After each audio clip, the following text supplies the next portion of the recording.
this year, in a windswept Lincolnshire field, a metal detector has found an extraordinary gold object. It turned out to be a sword handle dating back 1400 years, which once would have been fitted with a magnificent blade. But whose hand wielded this weapon? Saxon king or Viking warrior? And what monsters did it slay? Treasure. It's all around us. Look at that! Every day, new finds are bringing our history to life. I think we've got a find over here. I'm Miranda Kristovnikov. Join me in this hidden world, where passions run high, where secrets are kept, and where serious money can be made. The world of hidden treasure. This week, I'm heading up to Lincolnshire, where the sword handle was found. Unfortunately, our finder wishes to remain anonymous, so I'm going to meet the local archaeologist who first saw the find, Kevin Leahy. Now, this is a truly amazing find. Who actually found it? It's found by a local metal detector user, someone who's been metal detecting for 30 years. So how did you feel when you first saw it? Well, it didn't all come at once. The objects were taken out of a box, one after the other. I mean, one find would have been incredible, one piece of gold, and then another piece, like rabbits coming out of a hat as it slowly appeared. I mean, it's something we'll never, ever forget. And what did you do with the find then? Well, we're one of the recording centres for the Portable Antiquities scheme, government's run scheme for recording metal detector finds and other archaeological objects that are picked up. So we reported the find to the coroner because it's gold. And it's treasure. And potentially treasure. And it needs to be reported to the coroner, and it needs to be reported to the British Museum, who'll prepare a report on it. So the thing was taken down to Angela Clare Evans at the British Museum, whose reaction was probably just like my own when I first saw it. It's quite an impressive object. I headed down to the British Museum in London to begin my investigation. I couldn't wait to find out from which period the sword handle dated and who might have owned it. Deep in the heart of the museum, I met Angela Clare Evans, the curator, and Leslie Webster, the keeper of the Prehistory and Europe department. I hope you're ready for this. Here we go. Wow. Oh my God. It's beautiful. Just scary. That is absolutely fantastic. It's a very, very high class, very swanky piece. I mean, it really is quite amazing. Yeah. Any ideas how old it is? Well, my guess would be early 7th century. Yeah, it's so sophisticated, I think it must be into the 7th century. Mm-hmm. Yeah. Now, I'm really intrigued about how all the different pieces fit together. I don't know if we can actually handle them and try and put them together. Is that possible? Oh, I think we probably can, and it'd be rather fun to play three-dimensional jigsaw. Oh, good. If we pull that back. At the top goes the pommel. The lower guard goes next. Okay. Then this bit here, binding hilt itself together, would have fitted on there. Yeah. Fitted directly on there. Then the iron grip covered with wood, we would guess. Then this would have fitted on there. And then finally, there would have been another piece like that underneath that.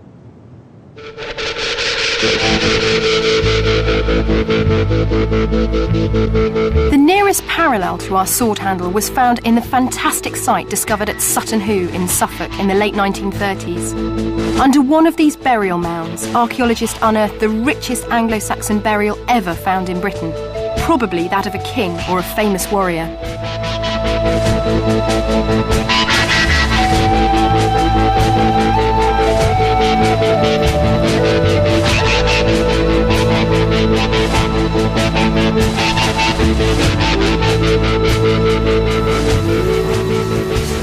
The Sutton Hoo sword is also kept at the British Museum, but how did it compare to our Lincolnshire find? Mm-hmm.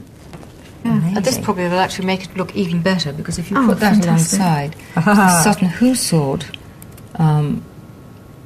grip fittings, and you can see actually, the spacing between the guards, the similarities, the pommel, the grip in between where this is. What it hasn't got, of course, are these wonderful bands. It's got little clips instead. Yes, instead of these deep collars. But what kind of sword blade would have been attached to such an exquisite handle? We have a copy or a remake of the Sutton Hoo blade. The guys who made blades like this were real master craftsmen, as you can see from this fabulously intricate pattern. beautiful. The swirling pattern on the sword is created by the way the blacksmith forged the blade, making each sword a unique object and much prized by its owner. So would that sort of blade have gone with our hilt? Yeah, almost certainly. And this is actually very sharp. I mean, you wouldn't want to be on the receiving end of a swipe from this sword. So we're not quite sure where it was made, and I guess you probably want to have a bit more of a closer look, do you? Yes, I think we've got to go and chase up our sources. Yeah, I think a little bit of research work on this. I mean, we've got our own sort of preliminary gut feelings about it, but there are some parallels we can certainly be chasing up and thinking more deeply about. Absolutely. Of course, we'd want to talk to the lab and so on. Yeah. Can I leave that with you? I'm going to go and catch up with Kevin in Lincolnshire. Okay. Have some fun with that. I'm sure you will. Oh, we'll have a wonderful time with it, yeah. Bye. Our sword handle looks the equal of the Sutton Hoo sword. So, does this mean we might have a lavish burial in Lincolnshire comparable to Sutton Hoo? I headed back up north to catch up with Kevin, who had some theories of his own. It was found here, was it? This is it. X marks the spot. Right, just here. Yes, this is the very place that it was discovered. Right. You can see we're in a sort of flat landscape, but we are quite close to the river. Now, why was this sword buried in this location? There's a number of possible reasons. The most boring one is its casual loss. You know, it slipped out of someone's scabbard and was gone. They must have been really unhappy to lose that. It's possible it's a votive deposit. The river's just over there, and swords were often thrown into rivers as part of a ritual. My favourite option is that it comes from a grave, and that the rest of the grave deposit is down here under our feet. That's the preferred option. And why do you think there would be a grave here? Is there a significance about this location? Yes, there is. This is a very significant spot in that a number of parish boundaries meet here. We've noticed that Anglo-Saxon burials are often on parish boundaries. So there are three possibilities. Was it lost or dropped in battle? Was it an offering to the gods placed in the river? Or was it part of an unknown burial? The only way to find out is to investigate the site. The first job was a geophysical survey of the area surrounding the find spot. Jim's machine is able to measure tiny changes in the magnetic field beneath the ground. From this, we can produce a map of these underground features and hopefully locate the lost burial. It didn't take long for Jim and his colleague David to collate their results. We're not superstitious, but what have we got? Has anything come out? Just trying to remove some of the stronger magnetic anomalies, and then it'll let us know if we've got any more subtle features. Unfortunately, there doesn't appear to be anything too dramatic as regards archaeology. There's a dark line running across there. That's in the right area, the area we're interested in. It's about 1 metre to the north of the hole that was left from the metal detector. Now that could be really interesting. I mean, it could of course be a horseshoe, it could be mineralisation, but it could be the blade of the sword. Quite easily, yes. Though the results of the survey were disappointing, there was a geophysical anomaly in the ground which was very close to where the sword fittings were found. Could it be the missing sword blade? It was time to get the crew digging.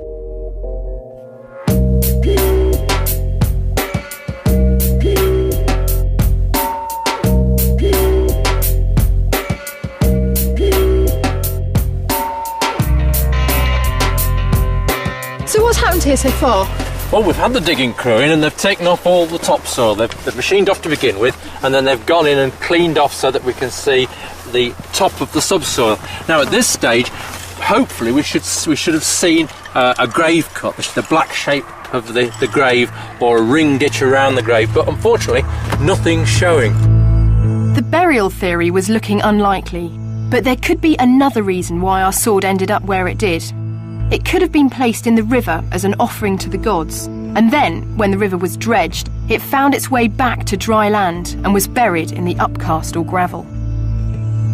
And what about the metal detecting? Has that brought up anything yet? That looks good. That really looks encouraging. He's got 4 or 5 signals, and one of them looks promising. It looks as if it's something solid. It might be sort of gold or silver. Cross fingers and all. Another bit of the sword, yeah. Yes, but all we can do here is to try and sort out whether or not this really is upcast from the river. Yeah, because I mean, hang on, that's if your sword, or if the sword was found in this upcast, surely that sort of knocks your grave theory on the head a bit, doesn't it? Not altogether, says he, desperately clutching at straws, because it is possible that there had been a burial here and that it had been destroyed by the river, because rivers move about with time. And remember, we're still on the parish boundaries when we would expect a burial to occur. Kevin is also a fines advisor for the Portable Antiquity Scheme, and today is meeting with Keith Kelway, a metal detectorist who has come to report a recent find. Rick, it's a sword pyramid. Oh, fabulous. What period? Well, it's Anglo-Saxon. It's going to be late 6th or 7th century. By coincidence, the find is another sword fitting called a pyramid mount. But this one is silver with an unusual decoration and stone, and is of great interest to Anglo-Saxon experts. Kevin will record the mount and send details to the Portable Antiquities Scheme. They're based next to the British Museum in London, and I went there to meet their education officer, Kynwyn Payton, to discover what the scheme is all about. Very well, thank you.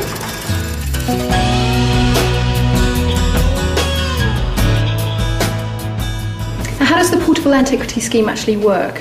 It's basically a voluntary recording scheme, so that when people find things, whether they're out with a metal detector or maybe farmers or even people walking their dogs or gardening, when they find archaeological objects, they can bring it to a fines liaison officer, normally based at a local museum, who records the object, tells them what it is, but more importantly records that archaeological information so it's not lost forever. And all that information goes on this database, does it? It does, yes. So you can actually search this database and see what kind of thing has been found in your area. So with each object, they're measuring it, they're taking a location, they're taking pictures, so all the information is here and available for other people to look at? Yeah, basically the fines liaison officer squeezes all the information they can out of the find so they can find out about the people that were living there, what was going on, what state the archaeology is in, and more or less that information is on the website. The exact location of where it was found isn't on the website because it could be an archaeologically sensitive site, but other than that you can see exactly what it is, where it was found, and pictures of it as well. Yeah. Since 1997, 50,000 objects have been recorded by the Portable Antiquity Scheme. These red spots mark other recorded finds in the Lincolnshire area, but only 2 of these are weapons. Would we be able to put another red dot on the map by the end of the excavation? Back at the dig, the archaeologists were working hard, but still nothing had turned up. With time pressing, they decide to dig a deeper trench on site. Would this reveal Kevin's fabulous burial? Oh, hi there. Hi there. Run me through the different sections of it then. Well, what we've got right at the top, we've got the topsoil that's supporting the grass now. Yeah. And this orange stuff is gravel, and it's the same sort of thing as we've got right at the bottom of the trench, which means it's come from a much deeper location. Right. So the obvious place that it's come from is the river just over the other side of this hedge. And what is likely to have happened is that at some point when they've been cleaning the river out, they've dredged up all this material and created a flood bank along the edge of the river. And that's the evidence of it there? This is the bottom of the flood bank. You can see a very straight line. Because our sword fittings were found here in the gravel layer, they must have been brought up from the river. If it was a burial, they should have been found here in the lower levels. But what about the anomaly found in the geophysics report? Jim was taking detector readings. Had he found the sword blade? I'm still getting a signal. It's about here. And that's buried underneath this recent upcast from the river? That's right, yes. This dark material sealed beneath the yellow, that's the bank, so it's definitely earlier. So this could be part of a grave in some sort of situ? Yes, it's certainly earlier. This is interesting. This is looking very interesting. What had Kevin found? I couldn't wait, and I wasn't alone. The next day, I brought a very excited Angela up from the British Museum. Neither of us wanted to miss the opportunity of seeing a sword being excavated. Kevin, hi. Hiya. We've got here. Hi, Kevin. Where's the find? And we haven't touched it. It's still Oh, here. brilliant, it's still in. Good. Well, let's get to it. Well, at moments like this, I always think of Howard Carter looking through and saying, what's there? What can you see? Wonderful things. Wonderful things. Well, maybe it is going to be a wonderful thing, you never know. Poke and see. something coming out. Something coming out. Yeah. It's here. What is it? It's here. Yeah. What is It's it? here. It's a light.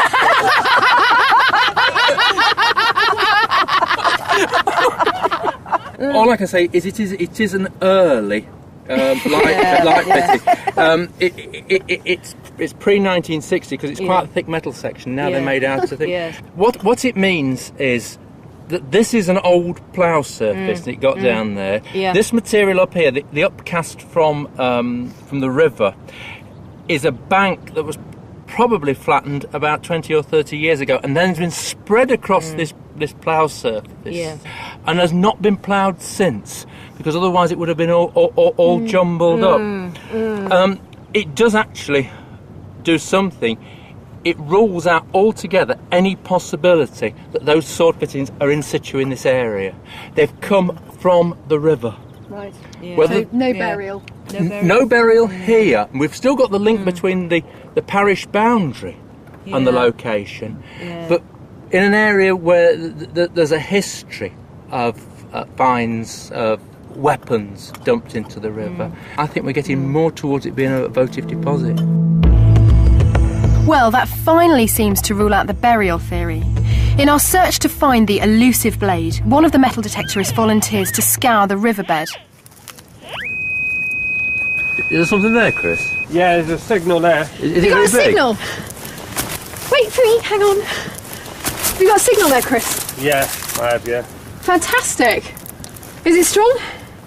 It's strong, but it's not that big. It's iron.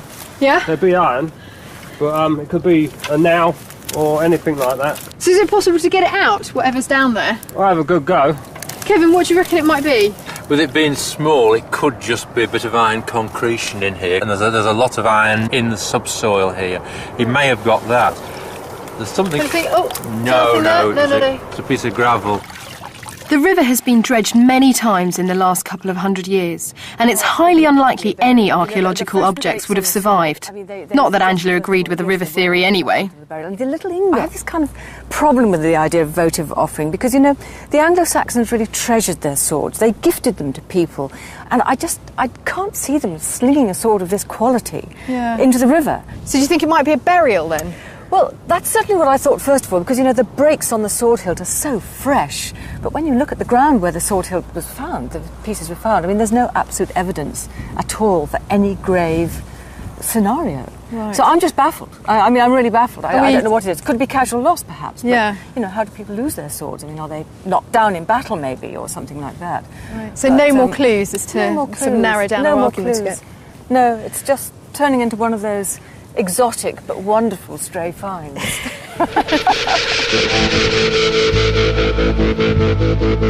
Perplexed? Well, I think we all are. The dig didn't prove anything conclusively, one way or another.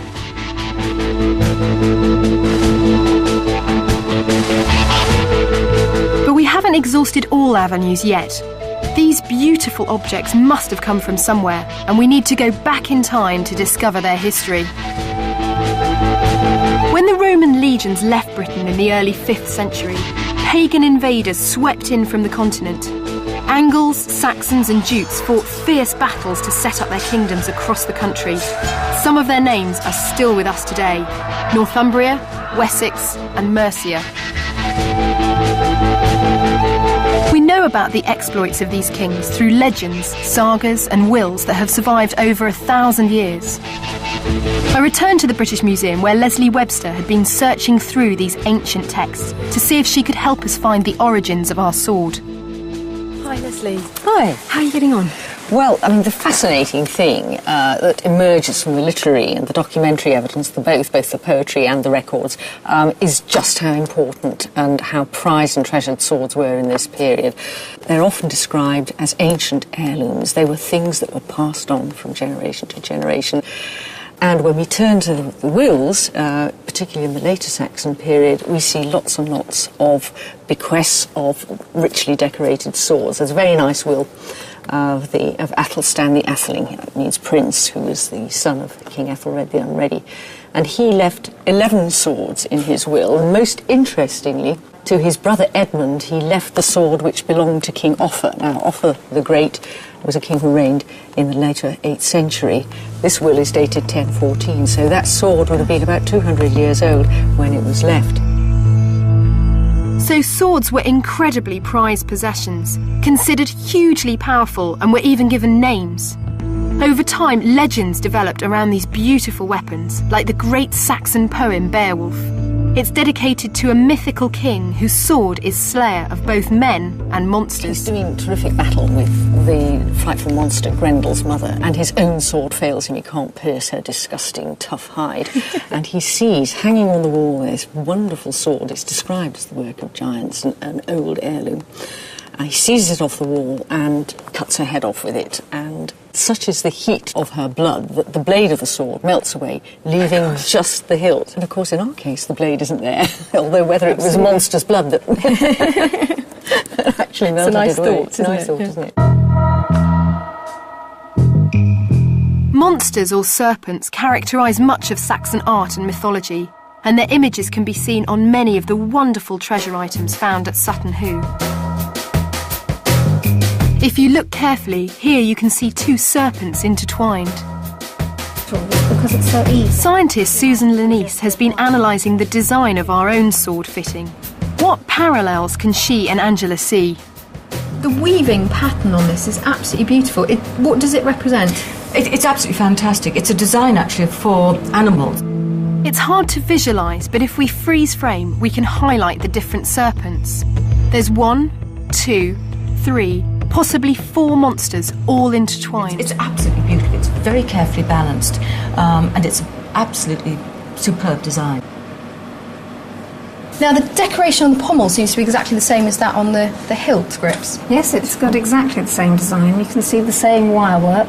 You can see the finer pieces of wire down here, outlined by the very finest. And can you see the bit along there? It's worn away completely on the top. There's a lot of wear on this. Right, and how's the wear produced? It's actually probably where the owner has stood with his hand on the hilt. And a lot of pommels actually have wear in almost identical places. It's almost as though the men stand, as you would, of course, with your hand resting on the hilt of your sword. Proudly resting on the hilt of your sword. Anglo-Saxon swords of this type are very rare and very hard to make. We asked a specialist blacksmith to show us how it was done. The starting point is an X-ray of a Saxon sword excavated some years ago. Close examination shows why they're called pattern-welded swords. These chevrons reveal the sword is made of many layers of iron forged into one blade. We started with 6 kilos of iron, but the final sword only weighs 1.5. After a week of hot, back-breaking work, the sword was finished. Only the very rich could afford such labour. The last stage is to reveal the pattern.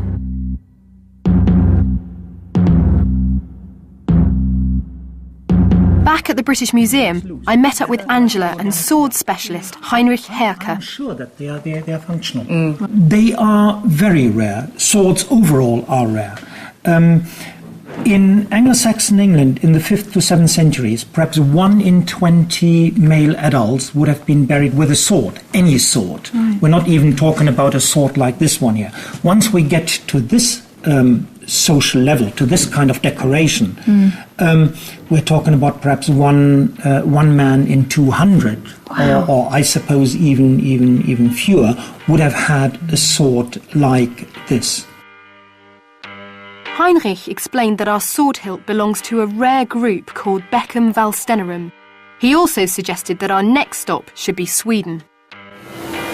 Kevin, you made it? Yes, I'm here. Got your passport? Yep, all ready. Now, what's this about? What's going on? Get in the cab and I'll tell you.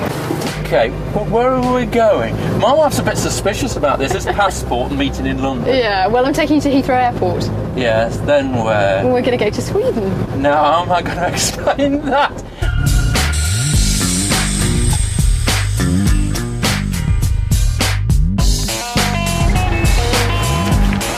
I've brought Kevin to the National Historical Museum in Stockholm, where curator Kent Anderson shows us their stunning collection of armour and weapons.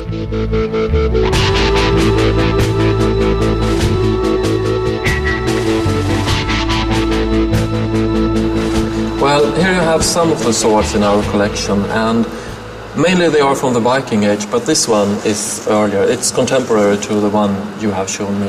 It's lovely, isn't it? Stunning. It's interesting to look at this one. You can see it's got a pattern welded blade with the zigzaggy pattern of iron and steel down the centre, and then the steel cutting edges running down either side of it. The sort of blade that our sword would have had it survived. Beautifully made. And where's the other sword that we're going to? Well, it's further down. In the exhibition.